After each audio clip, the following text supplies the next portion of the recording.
Weh, sebentar. Tenang, belum apa-apa kok udah dipanggil Tuhan. Nanti saya cerita apaan dong? Tenang, oke? Yang tenang. Cerita kita masih panjang. Ada baiknya kita mundur sebentar.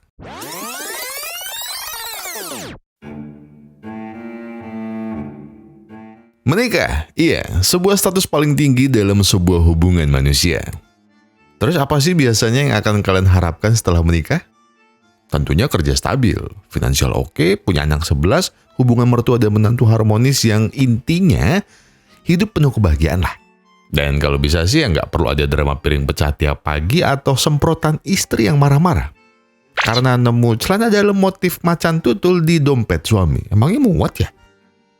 Namun, definisi menikah barusan sepertinya terlalu indah dan sempurna jika dibandingkan dengan pernikahan Jung Hyul alias Randy. Ya coba aja kalian bayangin, pernikahan belum ada seminggu tapi Randy udah ribut tiap hari sama istrinya, Nara. Yang penyebabnya macam-macam. Mulai dari nggak terima kalah taruhan baseball lah, kondisi rumah kayak kapal pecah lah, dituduh selingkuh lah, sampai harus ngecas istrinya tiap malam. Loh, yang terakhir kan seru, Mas. Tapi pertengkaran itu semua sebenarnya berakar dari satu masalah, bahkan jauh sebelum mereka menikah. Dan apalagi kalau bukan, masalah ekonomi yang tidak mampu Randy cukupi. Lalu kenapa semuanya bisa terjadi? Apakah Randy tidak pernah kepikiran kerja? Jadi buat yang belum tahu, Randy ini penganut sebuah prinsip kuno dan legendaris ala Konoha. Katanya, biarpun pengangguran, seenggaknya dia kan masih ganteng. Saya tahu nih orang-orang kayak gini. Nah, masalahnya Randy selalu merasa tidak ada yang salah dari prinsip tersebut. Walah Ren buat tobat gue kayak. Ibu mertuanya yang bernama Minsu sebenarnya tak pernah merestui hubungan mereka sejak pacaran. Bahkan Pak Minsu pun hampir saja membedil kepala Randy saat ia berani-beraninya melamar Nara. Mereka sebenarnya heran, kenapa putrinya bisa jatuh hati kepada pria yang modalnya cuma tampang sama burung. Parahnya lagi, sedari awal Randy tak pernah menggubris hinaan dan cibiran calon mertuanya, yang selalu mengungkit soal status penganggurannya. Namun yang karena Nara sudah cinta mati ke Randy, ya mereka akhirnya terpaksa merestui. Bahkan membiayai pernikahan kedua Nara. Nah, sekarang saya beri waktu ke kalian untuk mencurahkan amarah kalian ke Randy. Silakan. Dari awal, Randy dan Nara memang sudah kebelet nikah setelah Nara resmi menjadi produser film. Namun, karena Randy tak kunjung dapat pekerjaan, Nara akhirnya dijodohkan dengan seorang dokter muda yang jelas lebih tebal dompetnya. Randy yang tahu berita ini jelas patah hati dan menyesali semua kemalasannya. Maka untuk mengusir rasa galaunya, Randy pun minum-minum di bar temannya Kiba dan berharap dia bisa segera melupakan Nara. Mabuk, klasik. Bukannya berusaha mengejar, Randy hanya bisa pasrah, mengingat dia sudah tidak punya kesempatan bersanding dengan Nara. Tapi di saat dia sudah merasa terlambat, tiba-tiba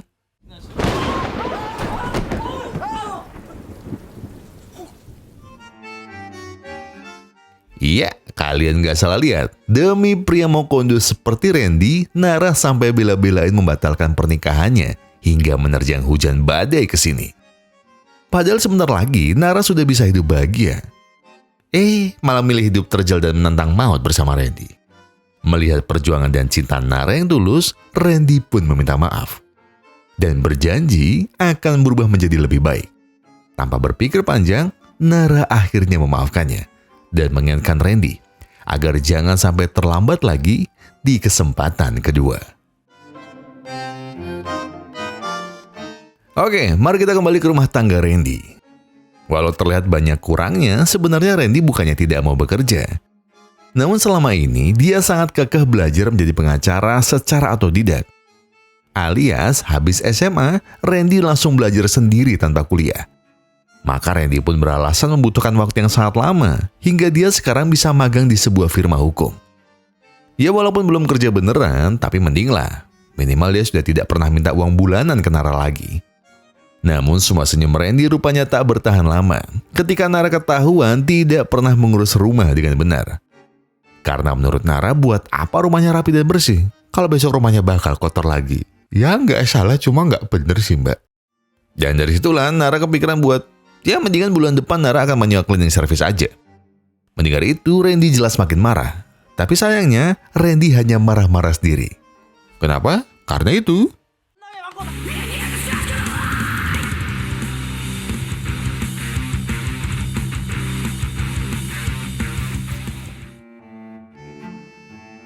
Dan tiap pertemuan pasti menyisakan perpisahan. Begitulah nasib yang akhirnya menimpa Randy dan Nara. Sejak rumah tangga mereka semakin hari semakin berantakan, keputusan cerai pun tak terhindarkan. Jelas pihak pertama yang menggugat cerai adalah Nara. Tapi Randy juga tak mau harga dirinya diinjak-injak begitu saja. Apalagi harus kalah dari wanita egois seperti Nara. Cekcok dan pertikaian benar-benar sengit, hingga hakim bertanya, sejak kapan semua carut-marut ini bermula? Nara pun mulai menceritakan semuanya duluan. Kebenciannya pada Randy sudah dimulai sejak masih membahas rencana pernikahan. Dengan polosnya, Randy menasihati bahwa mereka tak usah tinggal di apartemen, karena pasti harganya mahal. Dengan modal tabungan dari ibu Nara, kenapa mereka tidak mencari kontrakan murah? Dan sisa uangnya bisa digunakan untuk kebutuhan sehari-hari. Sekilas memang terdengar bijak seperti ahli pajak. Tapi sebenarnya, Randy hanya ingin bisa berhemat sehemat mungkin. Dan tujuannya hanyalah menikmati uang Nara tanpa usaha apapun. Manuk akal. Tapi apakah hanya itu? Jelas tidak. Masalah berikutnya datang dari ibu mertua Nara, yaitu Ibu Ratna. Kebalikan dari ibunya yang sangat murah hati dan tidak pelit, Bu Ratna hanya ingin untung seuntung-untungnya. Bahkan kalau bisa, dia tidak perlu modal apapun untuk bertahan hidup. Belum lagi dia selalu meremehkan Nara yang tidak bisa memasak, hanya karena Nara selalu beli makanan jadi. Bahkan setiap kali mereka bertemu, Nara selalu disalahkan karena dia terlahir sebagai anak orang kaya, yang katanya tidak bisa bersyukur.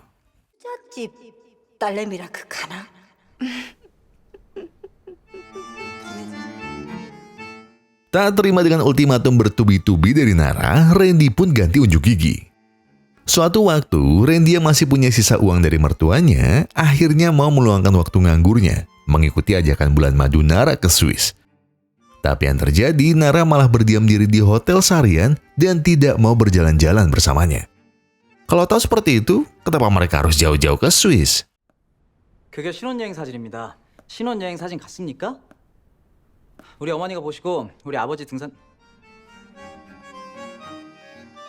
Tak mau kalah dari Nara, Randy mulai mengungkit Nara yang tidak mau meminjaminya uang. Padahal uang itu hanya untuk beli es teh 5 kali sehari. Ya salah sih Mas Randy. Blok.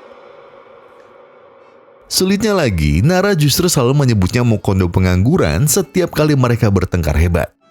Sebenarnya passion Randy bukan nganggur, tapi Nara saja yang tidak mau menunggu proses Randy yang butuh waktu lama. Bukan hanya itu, kali ini Randy berani membongkar rahasia ranjang mereka. Burung Randy sebenarnya selalu hormat gerak setiap ada ajakan ngecek kandang. Tapi itu kalau Nara rajin mandi dan tidak suka mabuk. Karena sering terjadi adalah sebaliknya. Bukannya ikut bangun, Johnny Randy malah langsung tidur manis ketika Nara tiba-tiba minta jatah dengan kondisi bau dan acak-acakan. Yang akibatnya, Randy lagi yang harus membersihkan jackpot Nara. 그러니까 왜...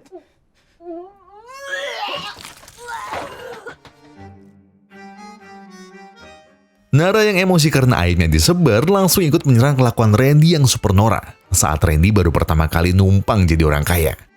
Makan malam di momen Natal seharusnya bisa Randy gunakan untuk menarik perhatian keluarga Nara. Namun Randy yang kampungan justru mempermalukan dirinya sendiri. Karena bukannya menggunakan hair dryer di kepala, Randy malah menggunakannya di...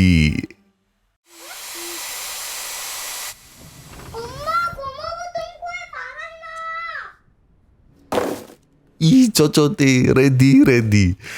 Aduh, masih banyak kegunaan hair dryer Randy, olah. Melihat tidak ada alasan yang benar dari mereka berdua, hakim pun bertanya sekali lagi. Apa penyebab utama mereka ingin bercerai? Mendengar itu, Randy pun menceritakan puncak kemarahannya.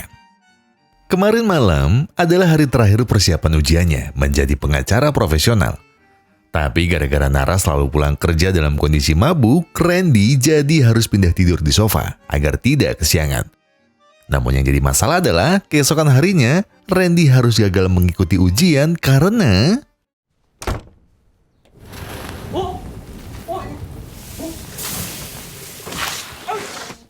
과민성 대장 증후군의 두려움과 공복의 괴로움, 그 둘 모두에게 시달리면서 Randy jadi semarah itu karena dia sudah menghabiskan waktu lebih dari 3 tahun untuk persiapan ujiannya. Namun masa depannya harus hancur karena keteledoran Nara. Lagi pula Nara harusnya tahu. Dia rela belajar selama itu karena dia ingin membanggakan Nara dan keluarganya. Agar dia tidak melulu dihina sebagai pengangguran. Melihat semua harapannya musnah, Randy pun curhat betapa teganya Nara. Yang lebih memilih mengerjakan film yang gajinya tidak seberapa itu daripada mendukung cita-citanya sebagai pengacara. Hakim yang sudah muak menengahi perdebatan mereka akhirnya mengeluarkan pertanyaan terakhir. Apakah kalian berdua sungguh-sungguh ingin bercerai?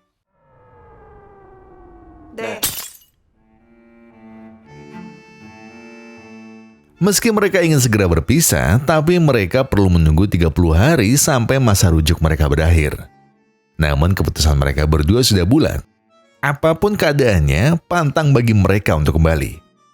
Bahkan di perjalanan pulang, mereka masih saja bertengkar tentang siapa yang berhak tinggal di apartemen dan siapa yang harus angkat kaki.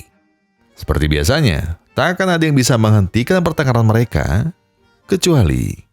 그것 좀 하지 말랬지. 내가 그거 하지 말라 그랬지. 빡치게 하지 마라 진짜.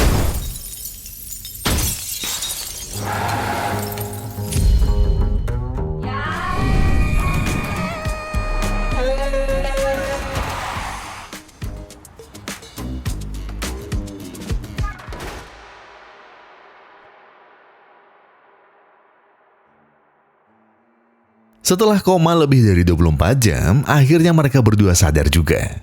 Beruntung nyawa mereka masih bisa tertolong. Namun belum lama mereka sadar, kedua orang tua mereka justru saling menyalahkan satu sama lain tentang penyebab kecelakaan kemarin. Tapi sepertinya ada yang aneh. Karena tanpa disadari, tiba-tiba Randy bertanya, siapakah mereka semua? Dan apakah ia mengenal mereka? Tak mau berburuk sangka, ibunya pun mengecek kondisi Nara yang malah ketakutan saat didekati. Dan benar, setelah diperiksa, ternyata Randy dan Nara terkena amnesia disosiatif, efek dari kecelakaan kemarin. Walau tak mengganggu kegiatan sehari-hari, namun sayangnya mereka jadi tak bisa mengingat siapapun, termasuk dirinya sendiri. Ibu Randy lalu bertanya, apakah ingatan anaknya bisa kembali? Mina, adik Nara pun ikut menjelaskan bahwa ingatannya bisa pulih jika kepalanya terbentur lagi oleh benda apapun. Meski ada kemungkinan untuk sembuh, tapi dokter tidak menyarankan terapi itu sebagai solusi. Ulah dijeduk cok dase. Sementara itu, Randy dan Nara benar-benar terkejut saat diberitahu bahwa mereka adalah suami istri. Meski hilang ingatan, bukan berarti jiwa Mokono Randy ikut hilang begitu saja. Sembari tebar pesona, Randy merasa Nara pasti sangat beruntung bisa menjadi istrinya. Sebaliknya, Nara justru merasa jijik dan risih dengan tatapan pria sok ganteng seperti Randy. Sambil mencari angin, Randy pun memandangi foto pernikahannya dengan Nara yang tampak sangat bahagia. Tapi entah jatuh dari mana, tiba-tiba ada seonggok batu yang hampir mengenai kepalanya. Belum selesai Randy memastikan sekitarnya, tiba-tiba...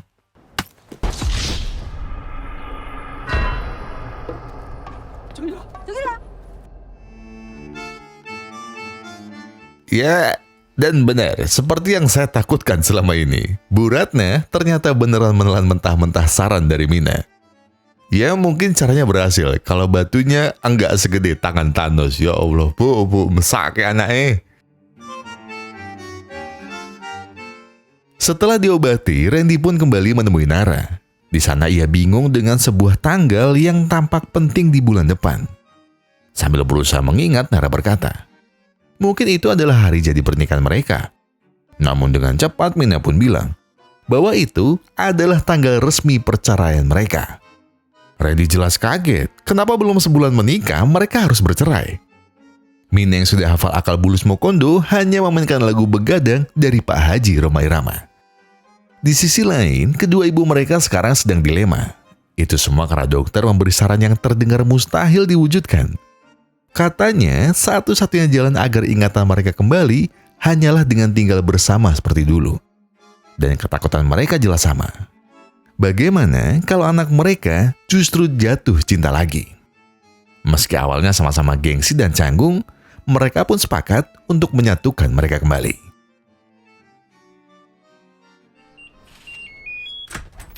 내가 비밀번호를 알고 있어서 다행이지. 이게 사람 사는 집이니?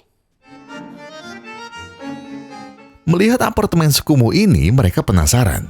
Apakah yang sebenarnya terjadi? Nara pun langsung menuduh Randy sebagai peminum tak bertanggung jawab. Karena pasti Nara lah yang harus membersihkan semuanya. Namun Mina segera membantah bahwa di kasus ini kakaknya lah yang salah. Karena yang perlu kakaknya tahu, dirinya lah si dewa mabuk tak bertanggung jawab itu. Mendengar itu, Nara hanya bisa membatin. Suami macam apa yang sudah membuatnya begitu frustasi sampai hobi minum. Tapi tiba-tiba pandangan mereka tertuju ke sebuah foto. Sambil menatap begitu lama, Randy lalu bertanya, kenapa foto pernikahan mereka lebih mirip poster film thriller? Belum sempat Nara menjawab, tiba-tiba Randy menemukan sebuah bola baseball.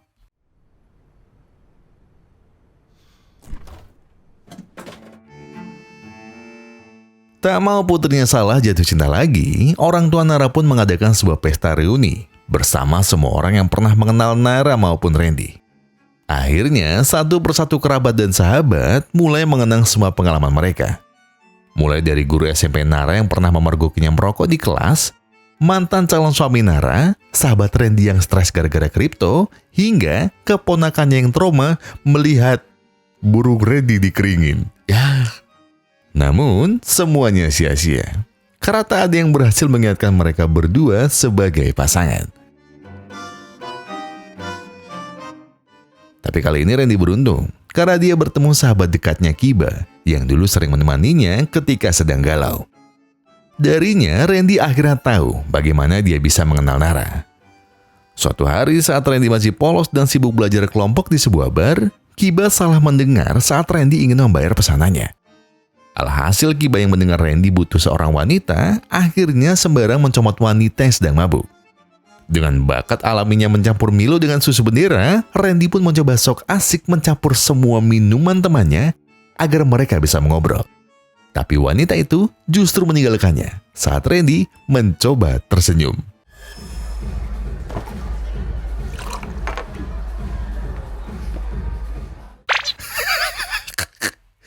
Randy pekok kayak Ren, blok.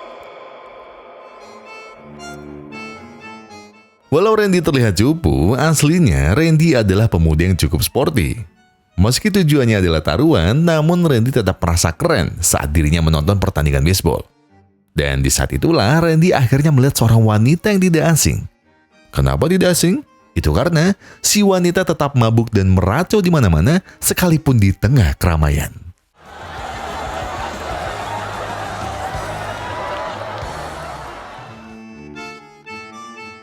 Nasib si wanita hari itu begitu buruk. Karena niat refreshing bukannya happy, malah ditinggal bis saat hujan sangat deras. Untungnya itu tidak bertahan lama. Karena tiba-tiba ada kesatria berpayung menyelamatkannya. 저 누군지 알아보겠어요? Setelah berkenalan, ternyata namanya Nara. Sambil menyiapkan hatinya, Randy pun menulis sesuatu di bola baseball. Iya, trik klasik PDKT untuk kumpulan nomor 1279. Dengan PD-nya, Randy tunjukkan hal itu kepada Nara. Dan seperti bisa kita duga, Nara jelas merasa trik murahan itu sudah basi. Tapi saat Randy merasa ditolak dan ingin mengambil bolanya, Nara justru meminta nomor WA Randy saat itu juga. Tak disangka, sahabat Nara menceritakan hal yang sama, yang akhirnya membuat Nara heran.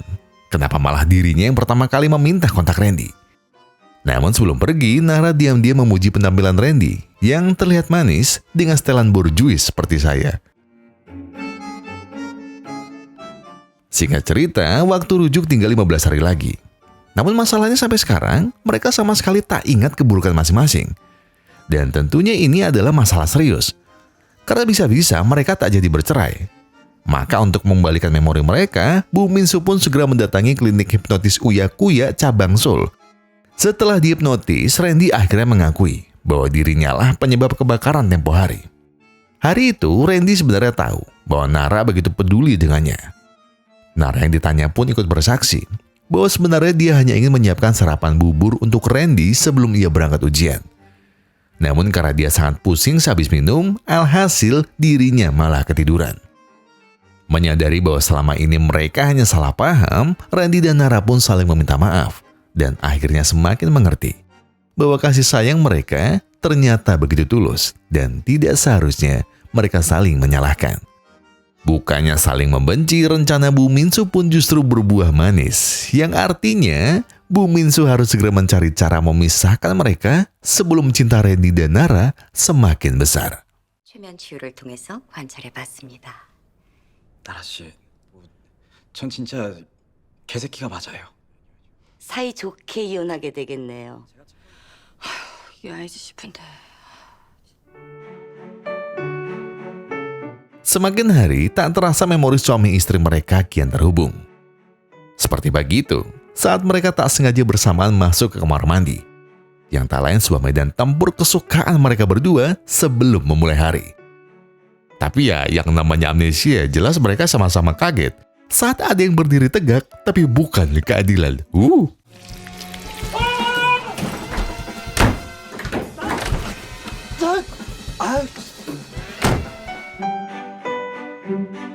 Rupanya, sedikit demi sedikit, kepingan memori Randy mulai menemukan kepingan lainnya. Karena tiba-tiba, Randy seperti melihat yang pink-pink. Ya, maksud saya melihat Nara memakai seragam dinas, persis saat dia sedang makan stroberi pagi ini. Dan benar, saat mereka konsultasi, dokter pun menduga bahwa Randy pasti pernah bersenang-senang saat Nara juga makan stroberi. Maka, dokter pun menyarankan mereka untuk lebih sering keluar bareng. Keluar barengnya jalan-jalan kan? Sepertinya seru. Walau hanya dari chat, Randy akhirnya beranikan diri mengajak Nana kencan ke suatu tempat. Randy yang seperti baru pertama kali pacaran pun deg-degan menunggu jawaban Nara. Karena lama membalas, Randy sudah mengira Nara pasti menolaknya. Tapi seketika semuanya berubah saat Nara menerima tawaran Randy. Meski Nara menerima ajakannya, bukan berarti tak ada halangan. Sebab hari itu, Randy harus bisa keluar tanpa dicurigai Mina. Maka agar tak ketahuan, Randy pun beralasan membuang sampah dengan memakai 성격이 좀 과하지 않나? 이건 좀 과하네요. Walah Ren, kan bisa nanti toh Ren. Ternyata Randy mengajak Nara ke lapangan baseball. Yang tidak mereka sadari itu adalah tempat pertama kali cinta mereka bersemi. Meski sudah mencoba mengingat semuanya, mereka berdua tetap tak bisa mengingat apapun soal hubungan mereka. Sambil memandang jauh, Randy akhirnya merasakan bahwa tak memiliki ingatan ternyata begitu membingungkan. Apalagi jika ingatan itu tentang orang yang kita cintai. Dalam hati, Randy sebenarnya ingin sekali mengetahui kenapa ia bisa mencintai Nara. Seakan bisa mendengar suara hati Randy, Nara tiba-tiba berkata bahwa mungkin ada beberapa ingatan buruk yang lebih baik dilupakan. Mendengar itu, Randy pun bertanya, kira-kira apa yang akan mereka lakukan jika ingatan mereka tak kembali? Sebelum membalas, Nara justru menemukan sesuatu. 럭키! 오, 와, 대박. Walau ingatan mereka tak kunjung kembali, namun setiap momen mereka setiap hari seperti menumbuhkan ingatan dan perasaan baru yang tak ingin mereka lupakan. Dan akhirnya sudah tak ada jarak yang memisahkan perasaan mereka seperti orang asing lagi. Yang pelan-pelan bisa membuat pagi mereka semakin hangat dengan dekapan yang lebih erat dari biasanya. Namun sepertinya mereka lupa sesuatu. Karena saking ributnya bertempur, Mina justru mengira ada maling di kamar mereka. Yang pada akhirnya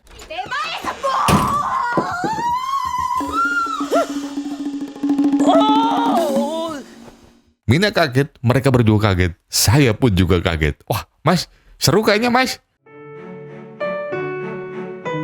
Belum sempat mencapai surga, Randy kini harus segera mencegah Mina melaporkan ini ke ibunya. Atau semuanya akan berantakan. Tapi di saat ia buru-buru ingin mencegahnya, masalah baru malah menimpanya. Dan iya, akibat kepalanya yang terbentur, Randy malah...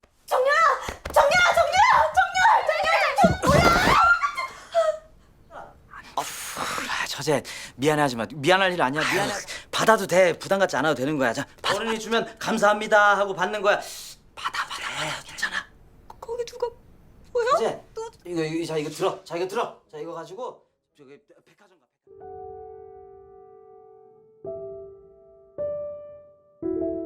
Tapi kini semuanya terlambat. Karena kini mertuanya sudah tidak akan memberikan kesempatan apapun untuk Randy. Seharusnya, Bu Minsu tak pernah menuruti saran dokter untuk mendekatkan mereka lagi. Lagi pula, meski mereka sudah bersama, mengapa ingatan buruk itu tak kunjung memisahkan mereka? Bukannya saling membenci, mengapa mereka berdua justru semakin dekat? Nara juga seharusnya paham kenapa mereka bisa bercerai. Nara harusnya sadar mau sampai kapanpun Randy hanyalah pria pemalas yang takkan bisa selevel dengan Nara. Mau sampai kapan Nara bertahan hanya karena cinta? Apakah Randy bisa menghidupimu dengan cinta setiap hari? Dengan nada yang serius, Bu Minsu bertanya satu hal pada Randy. Coba jawab aku. Jika tanpa modal dariku, apakah kau pernah membiayai hidup anakku? Apakah kau bisa membuat Nara bahagia? Meski Minsu sudah berusaha membela Randy, tapi mengapa Randy justru hanya diam? Apakah Randy tak mencintai Nara? Dan keputusan ibu Nara sudah bulat. Meski Nara memohon bagaimanapun juga, Nara harus mengikuti perintah ibunya. Karena minggu depan, setelah surat perceraiannya keluar, Nara akan melanjutkan studi S2-nya di Amerika. Nara jelas tidak setuju dengan keputusan mendadak ibunya, karena Nara merasa dia bisa mengubah Randy jadi lebih baik. Tapi perkataan Nara barusan justru menggores hati sang ibu. Tidak tahukah Nara betapa sang ibu selalu menerima Randy meski banyak yang menentang?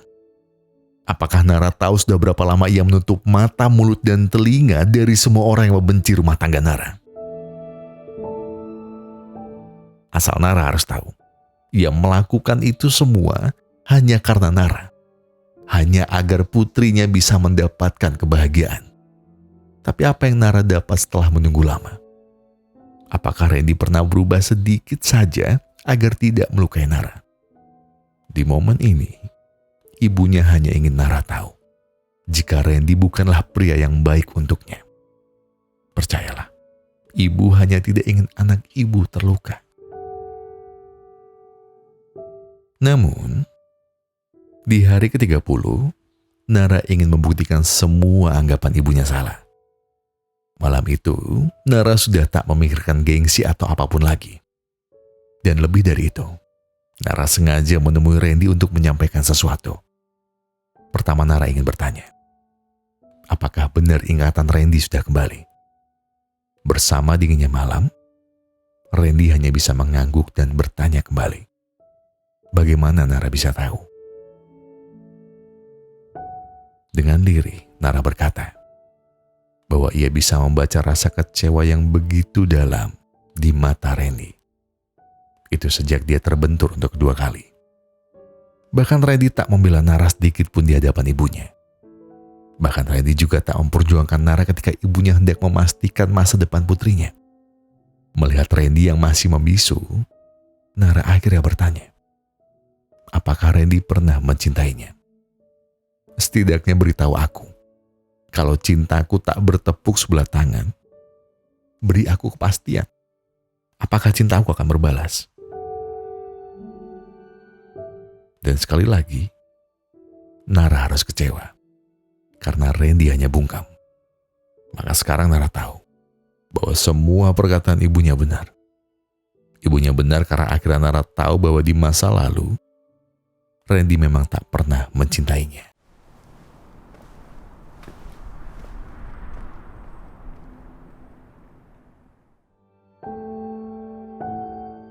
Keesokan harinya, akhirnya Akhirnya surat perceraian mereka telah ditandatangani. Sebelum berpisah, Randy hanya ingin berterima kasih karena Nara sudah begitu tulus mencintainya. Dan Randy sebenarnya ingin meminta maaf karena semua kebodohannya selama ini. Tapi sayangnya sudah tak ada kesempatan apapun baginya untuk menahan Nara. Walau berat, Nara harus pergi. Dan ia hanya berpesan, semoga Randy bisa menemukan kebahagiaannya. Seperti Nara, Randy pun harus memulai langkah yang baru. Tapi di tengah semua lamunannya, entah mengapa hati Randy semakin sakit ketika kembali mengenang semua momennya bersama Nara. Hingga tiba-tiba, lamunannya teralihkan dengan sebuah bola baseball. Di sana Randy baru tahu betapa dirinya sudah menyia-nyiakan cinta Nara yang begitu tulus. Tanpa Randy tahu, Nara rela membuang egonya dan mau menerima segala kekurangannya, hingga bersedia memperjuangkannya sampai batas terakhir. Dan di balik itu semua, Randy tak menyangka bahwa diam-diam Nara menuliskan sesuatu yang tak pernah ia bayangkan.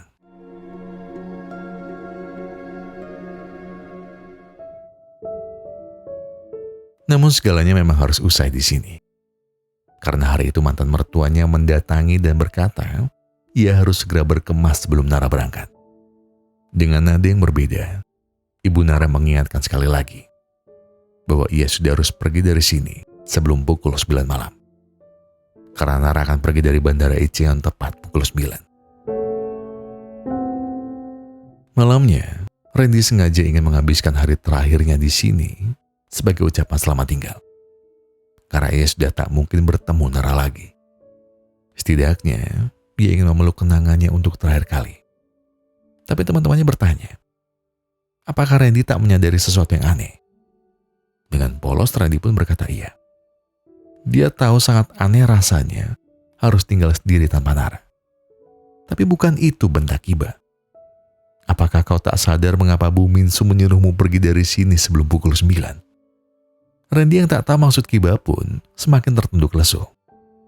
Karena ia sudah terlambat. Meski ia mengejar Nara sekarang, mereka sudah resmi bercerai kan? Tanpa diduga, teman pendiamnya tiba-tiba berkata bahwa Randy masih punya kesempatan. Jadi jika dalam waktu 3 bulan surat cerainya belum dikirim ulang ke KUA Pusat, maka mereka belum resmi bercerai. Mendengar itu, Randy mencoba mengingat semua kenangan baiknya sebelum ia memutuskan pergi. Namun mau sekeras apapun Randy mengingat hal baik dari Nara, entah mengapa yang ada hanyalah kenangan buruk tentangnya. Mengapa ia sama sekali tak bisa mengingat kenangan manisnya bersama Nara? Meski begitu hati Randy tahu bahwa ia tak mau terlambat untuk kesekian kalinya.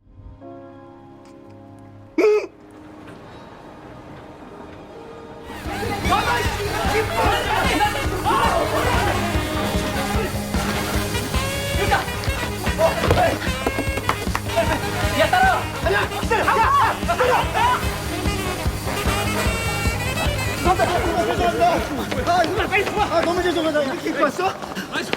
너무 죄송하다. 야. Dengan semua sisa uangnya, Randy rela membuang semua egonya untuk pertama kalinya demi memperjuangkan seseorang. Dengan terbata-bata, Randy pun mengungkapkan semuanya. Nara, aku tahu aku selalu terlambat. Maafkan aku karena aku selalu terlambat. Aku terlambat menyukaimu saat pertama kali kita bertemu. Maafkan aku karena aku terlambat melamarmu saat kau harus kabur dari perjodohanmu. Maafkan aku karena aku juga terlambat untuk tesku saat aku harusnya bisa mendapatkan pekerjaan pertamaku. Dan maafkan aku karena kemarin aku juga terlambat berkata bahwa aku sangat mencintaimu. Dan sekarang aku tak mau terlambat lagi. Aku tahu selama ini aku terlalu egois dan terlalu merasa rendah diri di hadapan keluargamu. Aku sadar bahwa seharusnya aku juga memperjuangkanmu sepenuh tenaga, sama sepertimu yang selalu tulus mencintaiku. Namun sayang, semuanya sudah terlambat. Pandangan Nara hanya menyimpan kekosongan yang tak mungkin bisa diisi siapapun. Tak ada yang bisa Randy lakukan lagi. Karena hati Nara sudah terkunci sejak rasa kecewa diam-diam menyelimuti hatinya. Maka sekarang, Nara hanya ingin pergi melupakan semua hal pahit dalam hidupnya. Melihat Randy hanya diam saja seperti pria bodoh, teman-temannya jelas geram. Mana bukti perkataannya tadi? Apakah ini yang Randy sebut cinta? Mengapa Randy terlambat lagi? Namun Randy bukannya tak mau berjuang, dan bukannya juga Randy tak mau mencintai Nara. Tapi Randy sadar bahwa Nara sudah mencapai batasnya. Dan Nara memang layak bahagia meskipun tidak bersamanya. 톡이라도 남겨보든가. 돈 놔두고 갔어.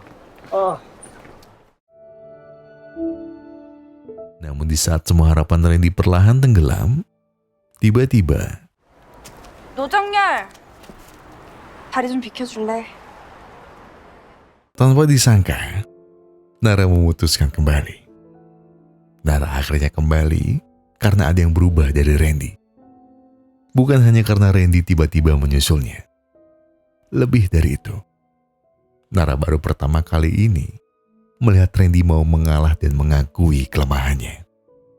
Di balik diamnya, Nara sebenarnya ingin berkata bahwa cinta mereka tidak adil. Nara tahu Randy ingin menceraikannya karena Randy hanya mengingat kenangan buruk mereka. Sedangkan Nara tak pernah merasa seperti itu. Ingatan Nara memang tidak kembali. Tapi sekalipun ingatannya kembali, yang ada di kepalanya hanyalah segala kenangan baik mereka. Karena di dalam hatinya, Nara hanya punya cinta yang sialnya tak bisa ia berikan untuk pria lain. Maka dari itu Nara menulis bahwa ia berharap ingatan mereka berdua tak usah kembali. Mendengar itu, Randy hanya bisa menatap dalam mata Nara dengan penuh rasa syukur. Randy bersyukur karena Nara benar-benar mengajarinya apa arti sebuah ketulusan. Dan di titik ini, Randy hanya ingin kembali seperti sebelumnya, di mana ingatan mereka tak perlu kembali. Karena sekarang, ia hanya berharap bisa mencintai Nara setiap hari dan untuk selamanya. Oh iya, lalu apa kabar dengan perceraian mereka? Nah, persis seperti kata teman Randy, akhirnya mereka berdua sengaja terlambat melaporkan perceraian mereka. Atau dengan kata lain, Randy dan Nara tak jadi bercerai. Mereka berdua ingin memulai hubungannya dari awal. Persis seperti doa yang Nara tulis di bola baseball. Dan kabar baiknya, Randy akhirnya bisa mengikuti ujian pengacara susulan. Bukan hanya itu, akhirnya Randy pun bisa membuktikan pada mertuanya dan orang tuanya bahwa Randy hari ini bukanlah Randy yang dulu. Karena setelah melewati pasang surut kehidupan, Randy sekarang berhasil menjadi pengacara dan mendirikan firma hukumnya sendiri. Sembari menemani Nara membangun rumah produksi filmnya sendiri juga. Dan sekali lagi, semua perubahan ini hanya bisa terjadi ketika kita sudah melepaskan ego dan saling menerima kekurangan masing-masing dan berjanji menjadi lebih baik dari versi kita sebelumnya. Ya, film model seperti ini tuh selalu membuat saya ketawa-ketawa di awal, di endingnya tuh rasanya andai kan seperti itu ya gitu dia.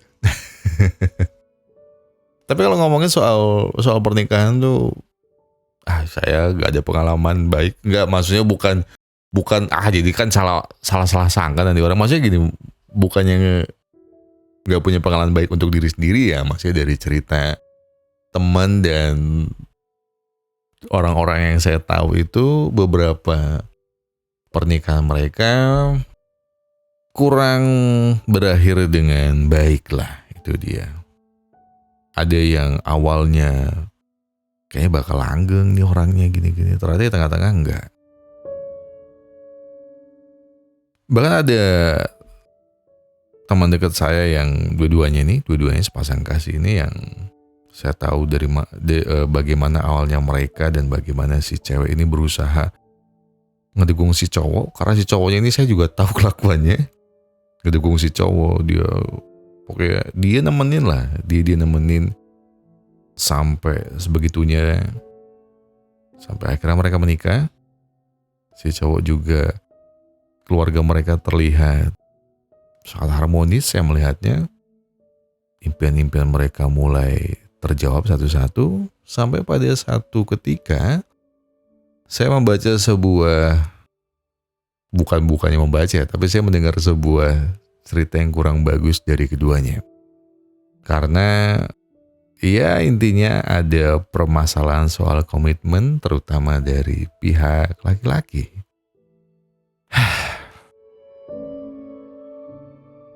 Biasanya menyayangkan hal itu sih. Maksudnya mau bagaimanapun saya melihat mereka, oh gila keren ya, pengen dia bisa kayak mereka gitu.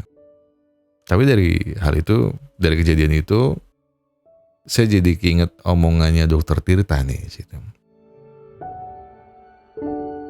Ini kalau nggak salah ya, yang membuat laki-laki hancur itu tuh bukan harta tata wanita ya, biarpun itu pun juga.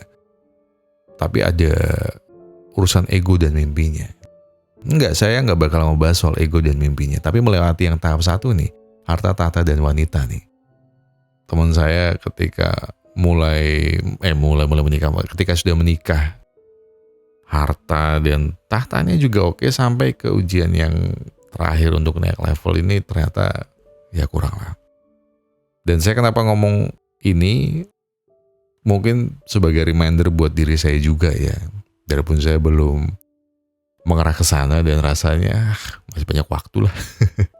Reminder yang apa ya buat kalian, khususnya buat para laki-laki, kalau memang belum selesai dengan diri kalian, jangan bawa anak orang untuk hidup bersama kalian. Please, selesaikan dulu yang pengen kalian lakukan.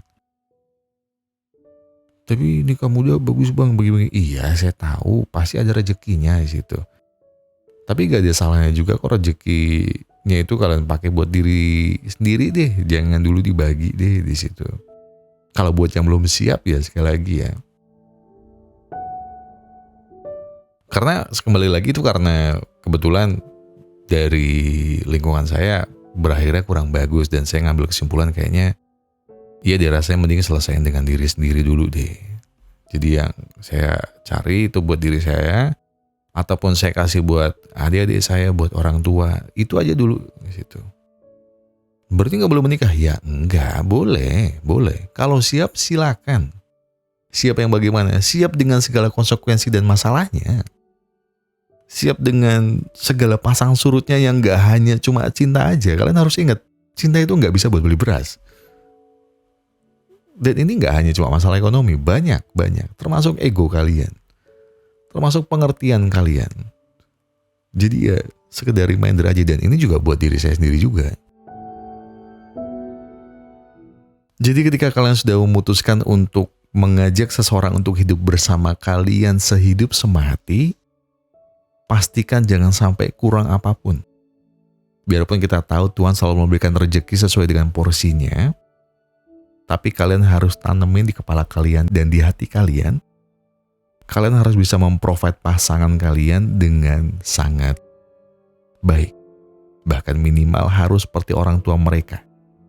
Orang tua mereka ngebesarin anaknya dengan segala hal, dengan segala usaha, dan kalian harus minimal seperti itu. Karena kalau enggak, kalian gak bertanggung jawab.